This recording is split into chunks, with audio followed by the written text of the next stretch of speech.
I went out to recreation, handcuffed, ankle shackles and handcuffed to a table that you supposed to feel safe going out there to them tables. And me and 3 other inmates, we go out there to them tables. Remind you, we playing spades. I was like, wow, this can't be happening. You get what I'm saying? So I got up and the other inmates got up, but we trying to get out our cuffs. We trying to get out.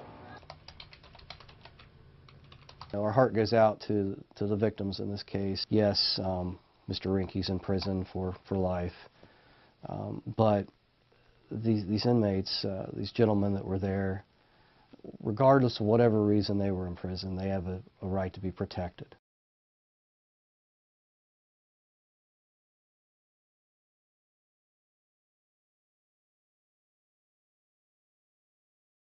I have no basis to believe this was a setup. They didn't want me to come home, and they didn't want me to shine light onto that institution. Do we know if this person was held in a restrictive unit, like solitary?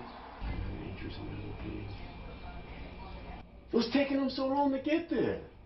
If they are in general population, it would be great to know if this is routine. My gut instinct or my hunch, would say that